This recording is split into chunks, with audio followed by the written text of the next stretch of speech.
Okay, very good. And you might want to turn your speaker down a little bit there. That's good. Okay, guys, ready? I've been waiting for this moment for a long time. I've spent 2 months on this project, and I'm really excited about it because I'm a scientific skeptic. I want to know the truth of the matter. And so I dove into this whole nuclear power thing. I'm very open-minded. All the claims I double-checked and saw the sources and added them to the speech. And you'll find a lot of interesting things about this. Keep in mind that nuclear power is needed. We need nuclear power. There is not much option.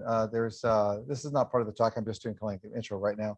San Onofre went down because it was too expensive to fix. And just recently, Rialto up in Northern California said that they were going to shut down, as 20% of the electricity in Southern California was from San Onofre, and 20% up in Northern California is from Rialto. How do you pronounce it? Rialto? Yeah, Diablo? Diablo, okay. And we have to purchase that electricity from other states. So it's kind of tough. So I hope you are open-minded on some of these things, because I kind of balance the benefits with the drawbacks. I want to know what the drawbacks are. I want to know how many people died. I want to know how many people were injured, a little bit of the history we're going to go through, and we're going to have a little physics lesson at the very beginning. So that's going to be kind of interesting. I did dumb it down to everybody because I didn't want to get into the actual equations. So you'll know about that. Okay, here we go. So 5-minute lesson on nuclear physics and why we need to keep nuclear power, at least for now. The purpose of this talk is to bring aspects of nuclear energy into a non-biased, understandable program where we can all see the benefits and disadvantages of nuclear energy. So what got me started on this interesting project? Well, I was very curious about the pros and cons of nuclear power. So I watched 3 different documentaries on thorium. One of them is a 6-hour documentary. Kurt Sorensen, if you just look that up on YouTube, that's the 6-hour one. Kind of buzzed through that pretty quickly.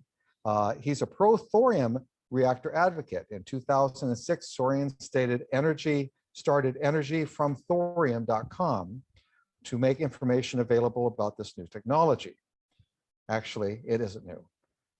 I highly recommend watching the documentary, but we all know the documentaries can be skewed one way or another, so I decided to take the deep dive on the subject by watching the great courses. The great courses are this kind of self-education. I watched nuclear physics and I watched the science of energy, and each one has 24 courses, 30 minutes long. That's 12 hours of solid education. They also dumb down the equations to make it understandable. And I watched the nuclear physics one twice, once as just a curious, and then, oh, at the very end, I forgot to take my notes. So I watched it again. And I also read the book, Power to Save the World by Gwyneth Cravens. Very interesting book. She was a nuclear, anti-nuclear advocate, and she changed her mind. More on that a little bit later. And let's see, that's her right there. The next one is my takeaway on this whole thing. You don't need a PhD in nuclear physics to learn about nuclear reactors work. On the other hand, understanding the math, yes, you do need at least a master's degree to work as a nuclear physicist. Concerning the personal bias toward nuclear energy, as skeptics, a good axiom would be this: the best way to find the truth is to find the best argument against your current opinion. So I'll be talking about nuclear physics, moving on to our current energy needs, then the benefits and advantages of light water and thorium reactors, and nuclear accidents, and my takeaway. Why are some people afraid of nuclear power? Is the lack of knowledge on the safety? Is that it? Or just nuclear plants in general? Or is the exaggeration of accidents and the danger level in movies and media has influenced us? Since I'm not a nuclear physicist, I would like anyone who is educated in nuclear energy to correct me. I think nobody here is is a nuclear physicist, but I'm sure that in the future that will happen, especially if something is not accurate. And you can also post a question in the chat room. We have Chris back there that is going to decide on who's going to get the questions, and I'll have to repeat them here because we're recording. I'm not a nuclear physicist. Okay, here's the 5-minute nuclear lesson. Are you ready? Okay, here we go. This map is the elements in the periodic table that we are all familiar with. But there's another chart that shows much more variance and is much more interesting, and that is the chart of nucleotides. It looks pretty confusing, but don't worry, I'll make it easy. Everyone knows that elements are made of protons, neutrons, and electrons. On this graph, each stable element is represented in black, but there can be different isotopes of each element going side to side. Here's a good thing to remember. The number of protons determine what element it is, that's up and down, but the amount of neutrons can be different in each element. When there is more neutrons or less neutrons, the element becomes an isotope and becomes more unstable. Some of them stick around for several thousand years, some of them a billion years, and some of them in microseconds. The number of protons is on the vertical, neutrons are on the horizontal, for a total of 3,000 different nucleotides. The stable isotopes are in black. Those are the ones over here in the middle, you can see there. They represent the valley of stability. That means they don't have any type of half-life. If you select one element, the isotopes have less than one neutron are on the right. The ones that have that has less neutrons are on the right. The ones that have more neutrons are on the left. And I got that backwards, excuse me, more neutrons on the right. And I'll do more about this a little bit later. It's amazing that there are so many different isotopes in each element depending on the different amounts of neutrons in the nucleus. Some elements have more than one stable state, like strontium. Look at that, 1, 2, 3, 4, 5, 6 different stables, meaning they don't have no half-life, they just stick around. Back to the basics here. When a proton is added or taken away, it changes to a different element. An example of this is when non-fissionable and naturally occurring uranium-238 adds a proton in a nuclear reactor, it becomes magically plutonium, which is a whole different element. It's because it's added a proton. And proton, which is fissionable, which means that they can be used as nuclear fuel. So if we take something that isn't fissionable, can't be used in a nuclear reactor, and bombard it with protons, it becomes something that we can use in a nuclear reactor. Some of these isotopes are worth millions of dollars for less than a gram of material. Many of these isotopes is used in medical testing. Most of the radiation we receive outside the radiation from the sun is medical testing. The half-life of an element is that the time it takes for an element to lose half its original radioactivity. Some elements, like naturally occurring 1-238, have a half-life of about 4.5 billion years because it was made when the Earth was formed. You might have heard of carbon-14, which is used in dating artifacts. It has a 6,000 year half-life and is used in dating the artifacts. After 7 half-lives, there is less than 1% of the original amount of radiation given off by any of the elements. So after 7 half-lives, you have about 1% of the original element left and no more radiation. If you take a soil sample anywhere in the world, including your backyard, you will find uranium atoms that date back to when the Earth was formed.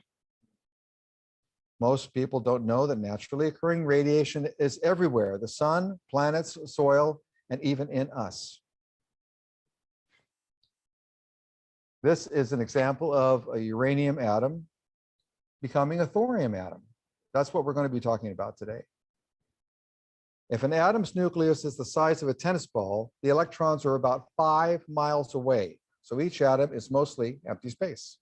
And there are even smaller particles called quarks. We're not going to get into that. And they're about 2,000 times smaller than a proton. So they're really so small that we've never going to see them, have never seen them, but we do explore them with different type of high energy particles hitting atoms. Let's take Danny DeVito as an example. Danny is 10 billion times greater than an atom and about 1 billion times smaller than the sun. So it gives you a little dimensional aspect there. Thorium, the element we're interested in exploring in this talk, when hit with a neutron, turns into proctinium very quickly, and then to uranium-233, which can produce power in a LSR, liquid salt reactor. That's what we're going to be talking about a lot later. That is why thorium reactors are called breeder reactors. Breeder reactors is when it breeds or makes fuel from another element, and then splitting of uranium actually creates the heat of the uranium to boil the water and make electricity.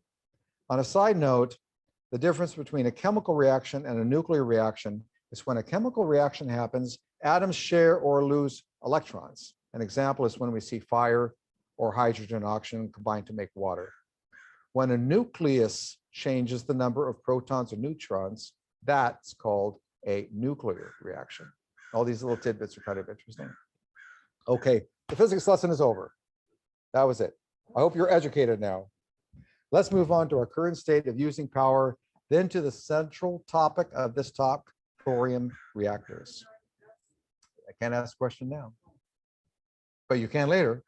We're going through this power. Yes, what about it? Okay. Oh, that one?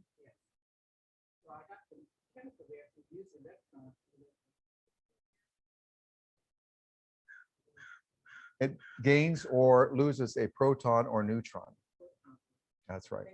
That's much more deeper in the atomic scale and the size of things versus just having a chemical reaction where electrons are mostly that.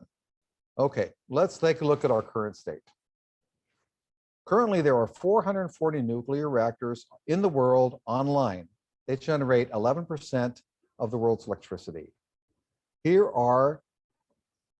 are 60 commercial operating plants with 98 nuclear reactors in the US. They generate about 20% of our electricity. Almost all the plants have almost all the plants have more than one reactor. So when one is under maintenance, the other can produce electricity. Some of them have 6 or even 8. The nuclear production is in the red on this graphic. And as you can see, coal is diminishing, natural gas and renewables are growing. A better graph is this one. This is the world's future energy production. We're right here. Well, we're 5 years past where this graph was made. Energy production is to be estimated to increase almost 30% by 2040. Renewables will increase the most and coal will level out, but this will not help the climate that much. We will need to do more and quickly. Currently, natural gas, which is about half the carbon intensity than coal or petroleum, is the fastest growing fossil fuel, with global natural gas increasing by 1.4% a year. Consumption, excuse me, not consuming. It will be 50 more years before renewables can replace the majority of our current electrical generation. That's a long time. Sustained, clean, and safe nuclear power using fusion reactors, not fission reactors, might be 40 to 80 years away. This fission reactors will be safer and produce much less radioactivity waste, in fact, next to nothing. How much energy does it take to produce 1 gigawatt? Look at these comparisons. It's interesting to see that only 7 pounds of nuclear fuel can produce energy as much as 9,000 tons of coal. Now let's take a look at the existing uranium-based water-cooled reactor benefits and drawbacks. First, the benefits. The energy of one nuclear power plant makes over 1 day, it is equivalent to the energy burning of 150 coal cars. In the US, there has been no direct fatalities from any nuclear accidents by radiation, although 13 people have died from steam explosions and other incidents. We'll talk about the steam explosions a little bit later. By the way, 3 Mile Island did have a meltdown, but multiple radiation monitors surrounding the plant at ground level did not register any increase in radiation level, even though 10,000 people left the town. In comparison, let's look at worldwide deaths. The first one is coal, over 100,000, oil, natural gas, hydro, Rooftop solar. How can people die from rooftop solar? Well, if it's a high enough building, you slide off and you might get electrocuted as well. Wind, 150 people. This is per year. And nuclear, 90. This is a mortality rate in deaths per 1,000 terawatt hours, not by year. Sorry about that. And now the drawbacks of uranium-based energy. There are three major accidents recently: 3 Mile Island, Chernobyl, and Fukushima. Chernobyl was by the far worst nuclear accident. Their containment building was no more than an aluminum Quonset hut style of construction. Safety protocols were not taken. Station staff and firemen were hospitalized with acute radiation syndrome. By the way, acute meaning that you have about a 50% death rate. Of these 134 people, 28 of these 134 people, 28 died in the days to months afterward, and approximately 14 suspected radiation-induced cancer deaths followed within the 10 years. This is about Chernobyl. Model releases vary from 4,000 fatalities to solely accessing the 3 most contaminated former Soviet states to about 9,000 fatalities when assessing the total contingent of Europe over a 40-day period. This might sound like a lot, but keep in mind, Europe and Russia have almost 1 billion people. At Fukushima, 6 workers have exceeded lifetime legal limits for radiation, and other workers have received significant radiation doses, but no deaths so far. Japan has 3 other reactors that have a 47-foot seawall. Oddly, many local residents close to these 3 reactors actually went to these reactor sites after the earthquake for the protection from the pending tidal wave. Only 1% of the uranium is used before it has to be replaced.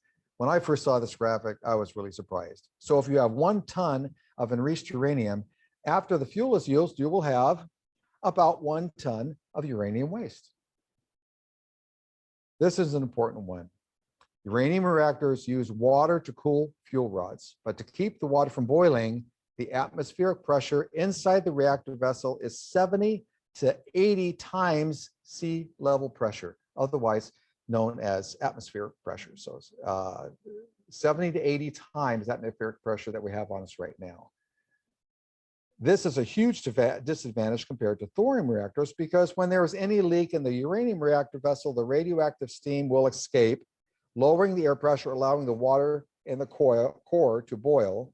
When water turns to steam, it expands over 300 times almost instantaneously, and that's why there's so many deaths with steam. This explosion of steam is what has killed more reactor workers than radiation, including Chernobyl. All 3 major accidents were caused by the loss of water coolant, although there were multiple problems with Chernobyl. I'm not going to go into that because it was quite a list. Highly reactive waste products will last more than 10,000 years from uranium reactors. So far, we have about 70,000 tons of highly radioactive waste. The containment vessels are made from 3-inch steel surrounded by about 2 feet of high-pressure concrete.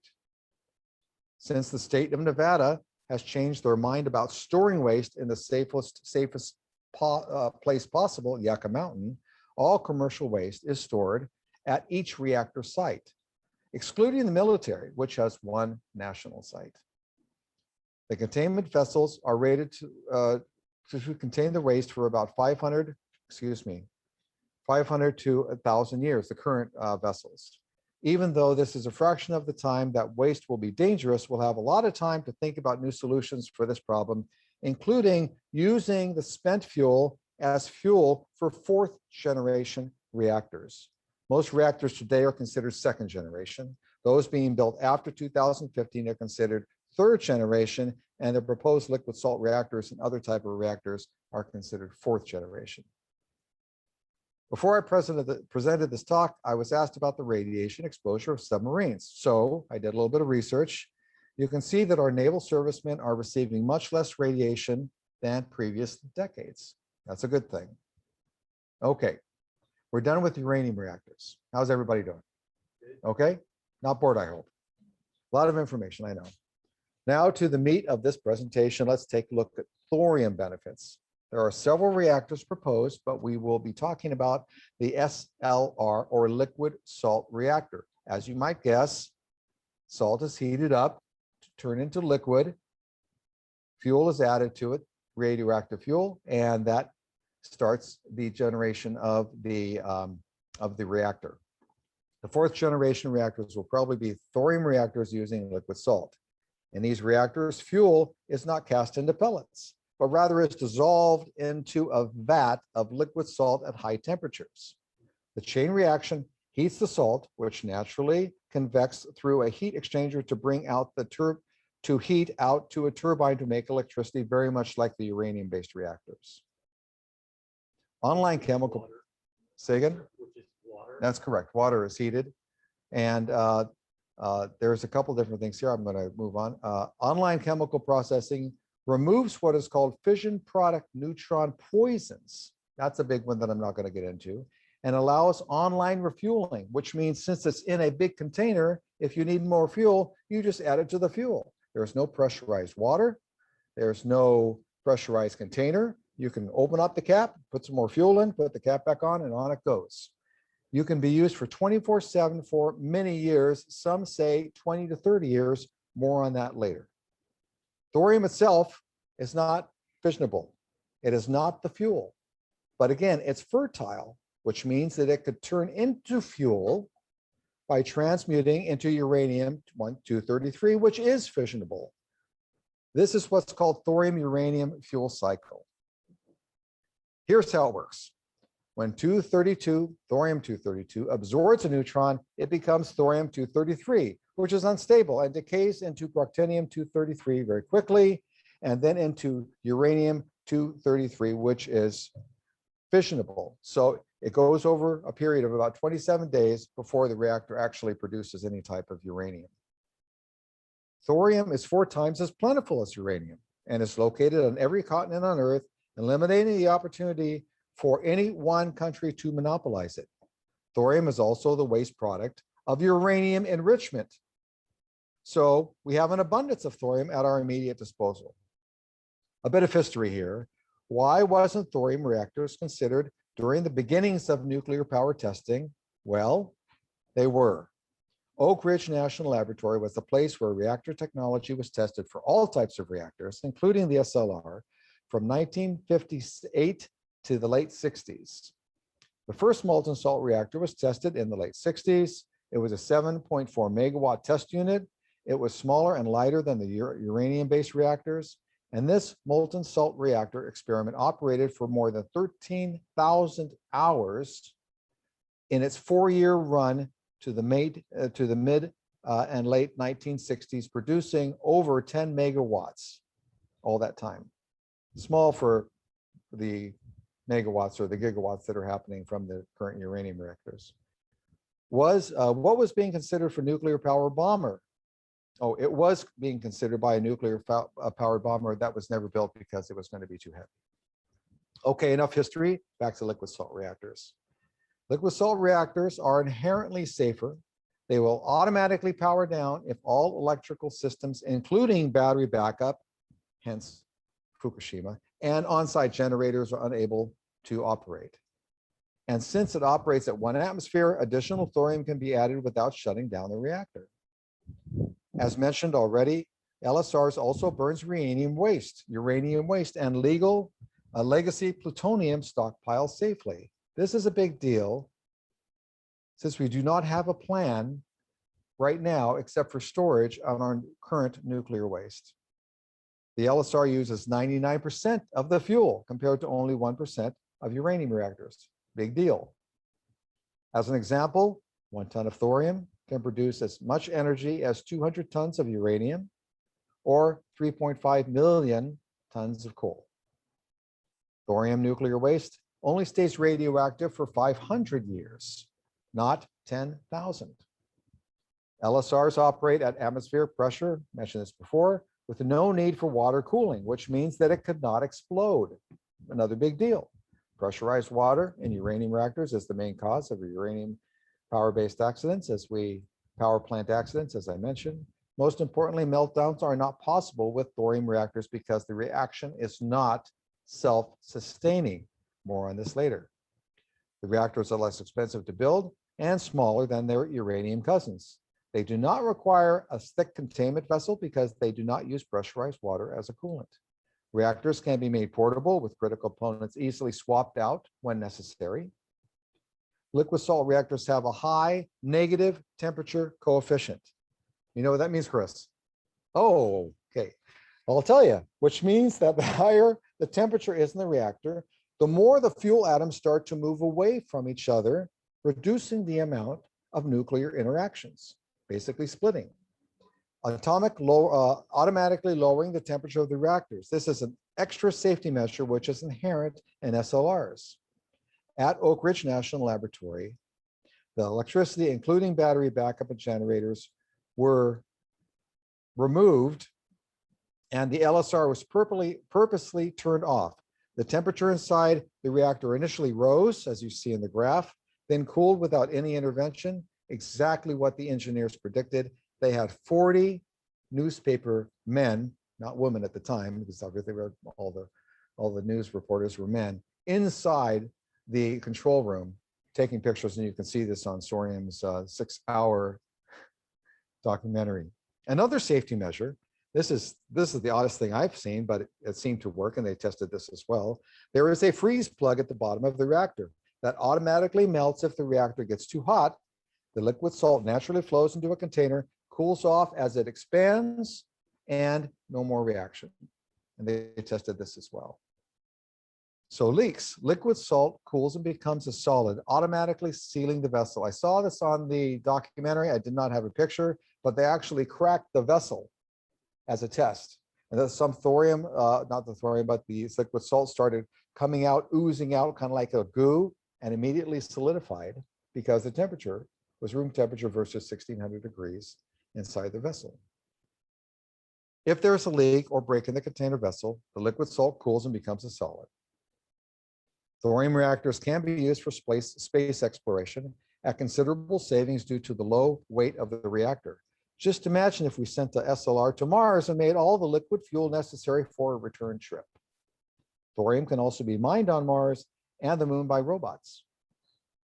Thorium can also be used in 5 different types of nuclear reactors. There's more than this, but these are the most popular ones. Now, the drawbacks. Ready for this one? The types of material used to contain the reactor core must be corrosion proof and is more complex than conventional uranium reactors. Making thorium dioxide, which thorium comes from, is in part because its melting point is expensive, in part because the melting point is the highest of all oxides, 3,300 degrees Celsius. Neutrons from uranium or thorium are needed to kickstart the reaction, so we still need that uranium to kickstart the reaction, although not much of it. Correct. And that's it for the drawbacks of thorium reactors. What would the LSR do for the world? Let's take a look. Cheap energy will lessen poverty in the world. It would allow people to transport water to fields easier in poorer countries, raise crops cheaply, provide heating, would lower the birth rate, which also happens when a country becomes more prosperous. 60% of the world still uses coal for cooking and heating. This is a little bit more than I thought it would be. Inexpensive SLRs would lower this form of energy. With cheap energy, more jobs would be made available. Desalination plants would be more likely to be built, eliminating water shortages that are already happening. I don't know if you've seen the news about the drought, and it's just getting worse. I was up in Fresno a couple of years ago. They were drilling for more water, and the neighbor was drilling deeper for more water, preventing water from the first person. And it's $500,000 to $7,500,000 per drilling. Use of wood burning fuels use would be reduced, and industries and manufacturing would flourish. Death rates are the highest in third world countries. This would decrease if the standard of living is improved by having cheap energy available for factories and manufacturing. And this just in 3 days ago, big news. Samsung Heavy Industries announced it would undertake a joint research and development projects with Korea Atomic Energy Research Institute for the first modern exploration. I think I didn't mean that. First modern nuclear-powered ship. It's a cargo ship with thorium that will last about 20 to 25 years, just about the time where these ships have the lifetime limit, about 20 to 25 years. Covering manufacturing costs, thorium reactors cost about a half the cost of one coal plant over a 30-year lifespan. How do we compare with other countries concerning nuclear power? France is just the greatest with nuclear power. It's up to 80% nuclear, twice as high than any other country except for Slovenia, Ukraine, and Hungary, which are around 50%. France has one of the lowest coal consumptions in Europe, and air pollution has been reduced fivefold. They make so much electricity with the nuclear power, they sell it to their neighbors. Awareness is moving toward thorium reactors all over the world, and it's causing quite a stir. We will double the energy of the world by 2050 and quadruple it by 2200. Most rivers that can be dammed have already been dammed. Hydroelectricity is at its peak and will not get any more, any further advancement. Solar and wind will only add 1% of production each year. Solar is growing, but there's a lot of energy used to make solar panels. And there's quite a few dangerous waste products from manufacturing solar as well. That's just the downside of solar. I have solar up here, one of the largest solars in Villa Park, producing 1.3 megawatts a month. And we don't have a electricity bill, but I'm trying to figure out how much damage did I do buying these solar panels.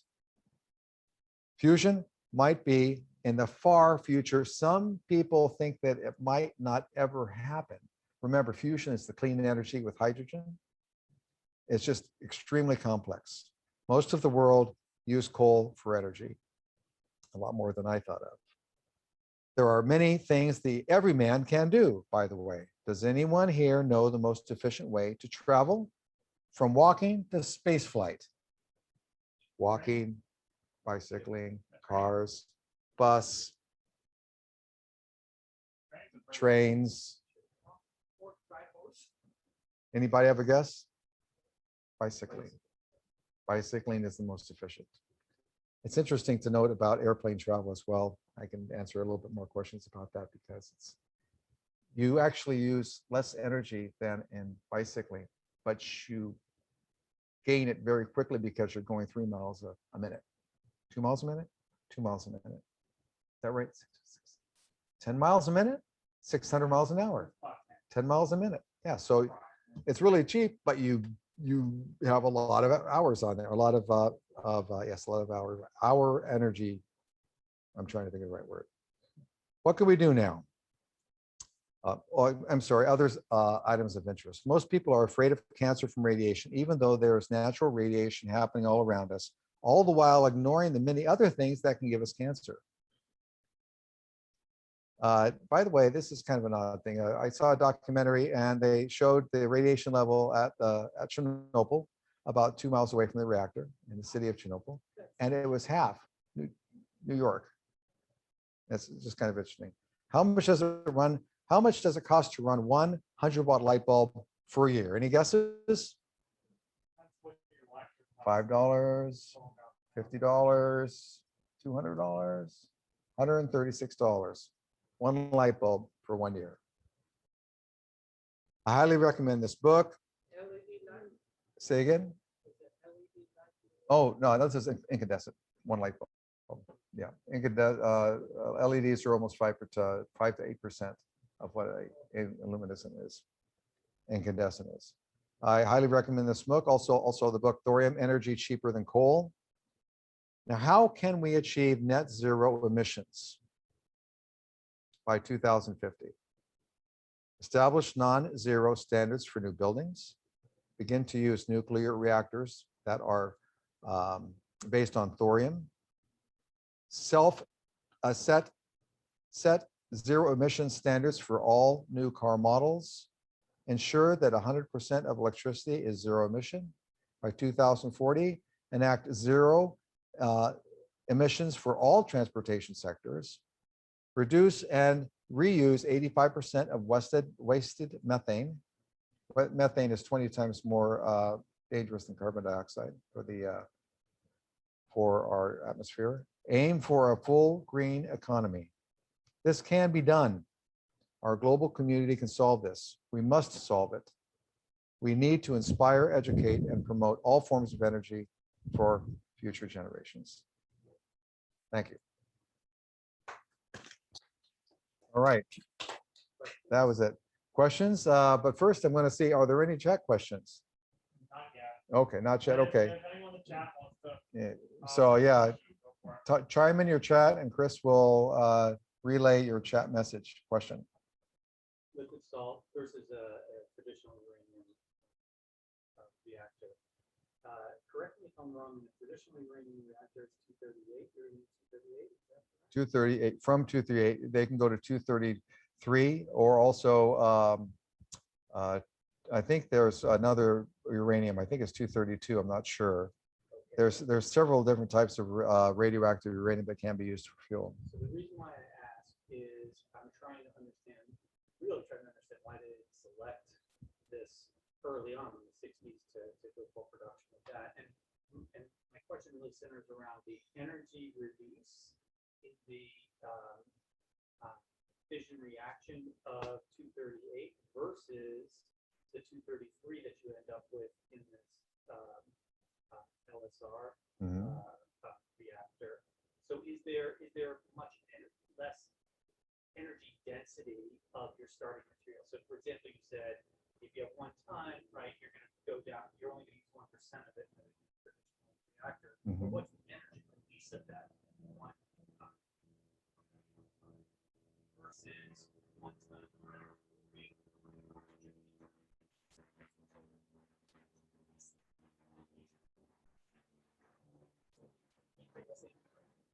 Okay. I think what you're asking is that how much energy we can get from a thorium reactor equivalent to an atomic reactor. Yeah, is it more, is it less? Yeah. Well, that's a good question. I do not know that question. I don't know the answer to that.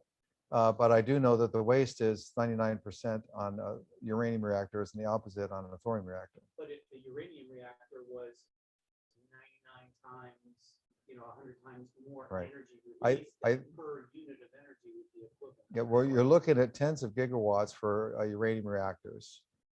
So the thorium reactors can be built up to that stage, if that might answer your question. But a lot of the thorium reactors are going to be getting smaller.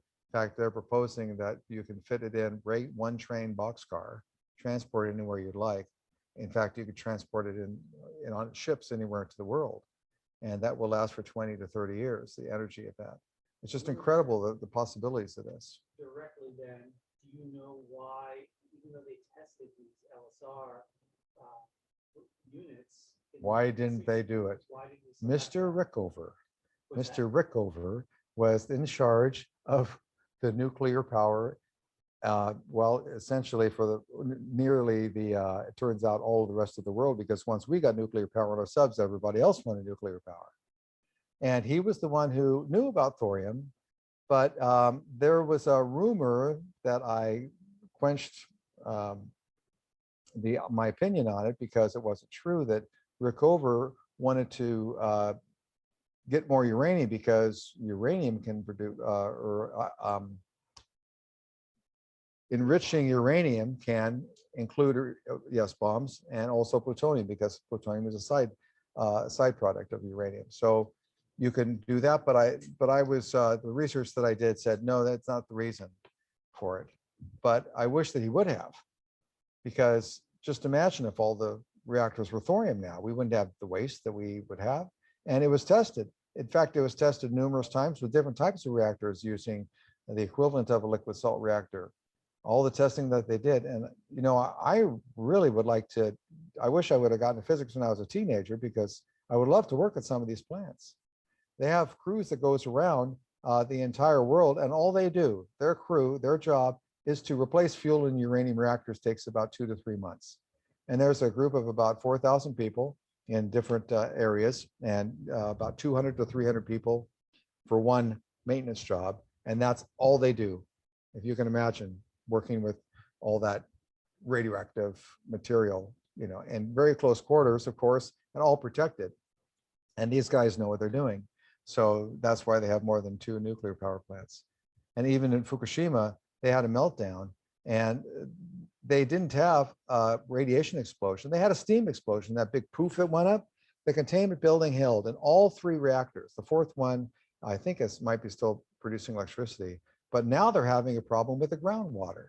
So much so that they sunk 70-foot refrigerated coils all around the reactor to prevent all of the groundwater coming through the reactor base and out to sea. Now, if you look at a space photograph from Google Earth, is that right? You'll see hundreds of different containment vessels just with water, and it's not that radioactive, but combined, all of that radiation, if it leaked out, would be quite a lot. And they're out of room now, so now they want to start releasing some of the water. Where is this? This is Fukushima. Take a look at a space satellite. It's just amazing. It looks like 30 to 40 foot by 30 to 40 foot high by 30 to 40 foot wide tanks just lined up.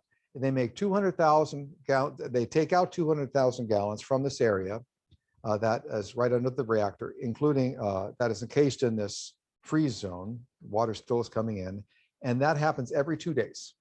So every 2 days, they have to make 2 tanks of 100,000 gallons each, just to keep the pace. This is almost ironic. Oh, we got a question online. Okay. So Perry's question is, when is the next new nuclear reactor scheduled to go online? Well, we have 2, I think, based in Georgia that are being built right now. Those are phase 3 reactors, even safer than phase 2 reactors, uranium based. Around the world, they're building a lot more. France already has 80% of their power, so they don't need to build anything, but they are working in conjunction with 2 other countries on a fusion reactor. I think they got 10 or 20 billion, lots of billions of dollars. I forgot the actual amount, lots of money, 3 countries to do some testing initially on it. It's extremely difficult to do, but it looks like something out of Star Trek if you look at the pictures. It's just really something.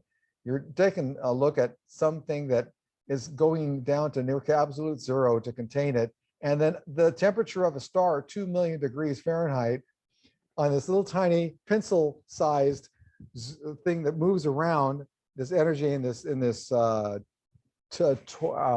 help me, Chris. It's the toroid. Yeah, it's a Toroid. magnet. Yes. Tokamak device. It looks like a big donut. For Tokamak device. Now that's the toroidal shape. It's got its own Torus. Right. Yeah. Oh, Well, yeah, it's- it the looks like a question donut. the question was what new reactors are being built, right? Okay, That I have was one the more comment or question. So Bob, Fukushima, I thought the containment building just breached the fuel melting to the bottom. What that is that what's contaminating groundwater? Yes, obviously the radiation is contaminating, but it was contained, and I think that I don't know the answer to that question. The question was, is the reason that they're saving all this water in Fukushima because there was a leak in the containment vessel. Well, 3 of them went haywire. We had meltdowns on 3 reactors. I do not know the state of each reactor, but I'm assuming it's leaking somehow because they're getting the groundwater, they're sucking it out and putting it into those tanks. If they diluted it enough, it would be safe. Keep in mind that seawater is also radioactive. It's naturally radioactive, not for many of us are doing. But I mean, the whole point is the degree of radioactivity, right?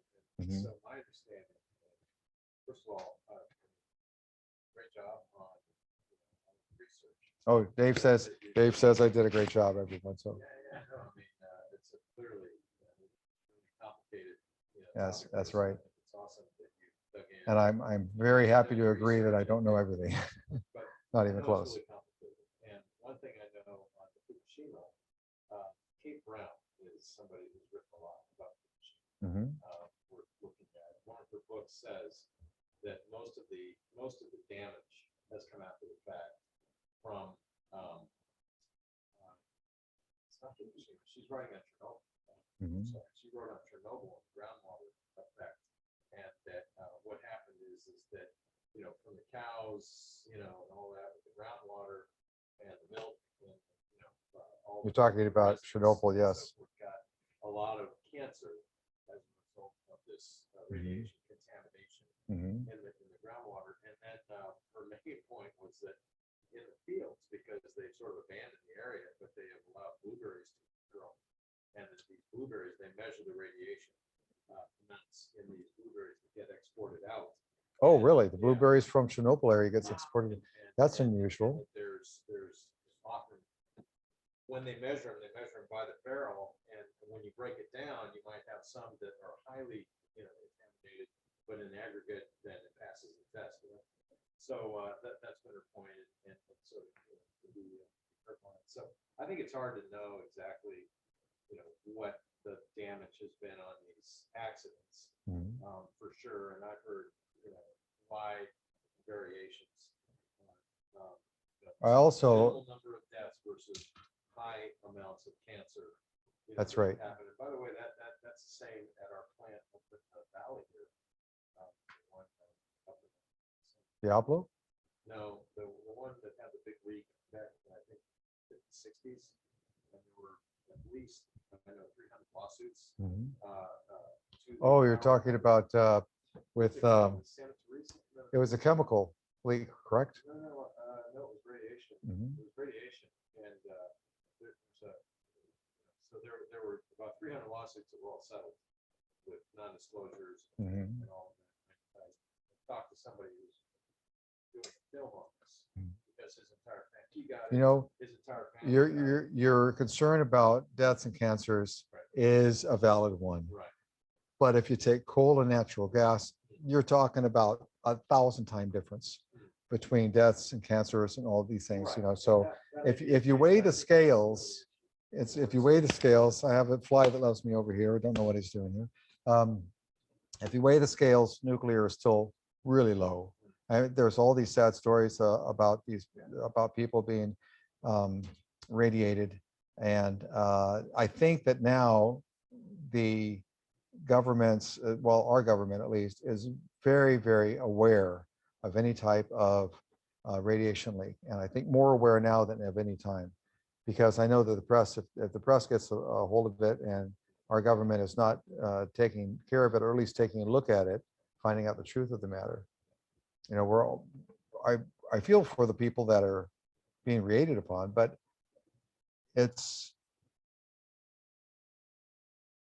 I'm trying to look at the benefit for everybody. The benefit of closing down 2 reactors in California is huge on our economy, just huge. And I'm not trying to weigh the economy versus human life, but there are a lot of drawbacks. And if we find so much good science in new LSR reactors, liquid salt reactors, we have to explore that area.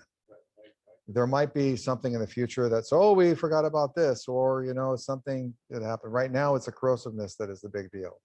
And keep in mind that the one at the Oak Ridge went for 4 to 5 years, all sustained during that period. So it's doable, but they had a much smaller reactor as well.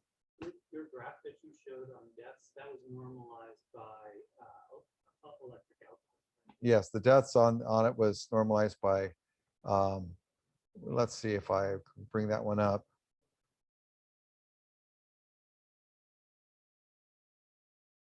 Right, this one? Yeah. Yeah, this was mortality rate and deaths per 1,000 terawatt hours. So it was actually by energy. Yeah. How much energy you make and how much it costs, right? Yeah. Right. So that's the important thing, right? Not total, because otherwise coal would be obviously really late. Well, coal is nasty stuff. In fact, coal releases more radiation because you're burning stuff that's, there was uranium and thorium and all these, well, thorium isn't radioactive naturally, but all these radioactive elements in coal that they burn. And actually everybody within the 100, 200 miles of the coal plant gets a daily radiation of much greater than anyone else in the country, simply because of that, greater than some of the employees that work at the power plants. Oh, yes, of course. Yes. And if you're a coal worker, I just feel sorry for you, but we gotta get rid of coal. It's just something that is so dirty. Hydrogen fuel cells does not work, by the way. It takes more energy put into it than actual get out of it. So all these cars that are coming out, you know, nobody's going to buy them. It's very difficult to transport. You know, I'm curious about how they got to the moon and back. What type of, and they were using the hydrogen from, and they were combining using the electricity from that process. But that's space travel. If I can just kind of summarize what I've heard you basically present is that, you know, we need nuclear. Yep, we need nuclear. Sometime over the next 50 years because we don't have enough. Well, remember, it takes 10 years almost to build a plant too. We need to reduce coal. Mhm. We need to reduce fossil. And that you're proposing that going to thorium based, even though it's going to take a while to get there, is still a better way to go than to rely on the current, you know, previous nuclear. Right? That's right. That it's been going on. Keep in mind that That's got a lot of benefit. it does. Cost and less radiation. That's kind of. That's right. The thorium is which way we should at least we should dedicate a certain amount of money toward thorium research to where we can get it off the experimental books. These are the two reactors in Georgia are third generation. They're really safe reactors, but it costs a lot of money to do that. And you're putting $20 to $30 billion to build a reactor, but it's needed. It's obviously economically needed because the businesses are putting money into it. I wish that we had, you know, a state-sponsored energy like France does, and France and Germany. But I went through France and partly through Germany about 6 years ago on a river cruise, and I couldn't believe the amount of solar that were everywhere that you could possibly see on both sides. By the way, I went up. We were going up river, and then woke up the next morning and we were going down river, continuing going east. Figure that one out. Does anybody know the answer for that? You're going uphill one day and downhill the next day on a river. Well, it really wasn't a river. It was the lock system. And that was the highest point. And they had this huge lake. This is the Danube. They had this huge lake. I'm getting way off topic, guys. That was on top of where this peak was. And it was feeding both sides of this business-oriented deep water for all the cruise ships. Of course, the cruise ships were smaller cruise ships. In fact, their captain's cabin on top of the cruise ship actually lowered down 6 feet when they get to a bridge they couldn't pass. A very interesting trip. Go to France, go on a river cruise, and you'll have a blast.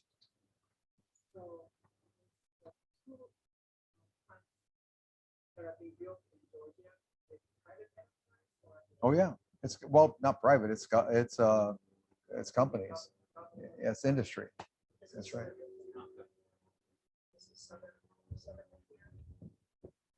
I don't know the name, but I just know that there are 2 being built. Before anyone continues, we're going to shut off the camera and start off the recording, continue this little talk. All right. So I got to shut this down here. Thank you very much, guys. I really spent a lot of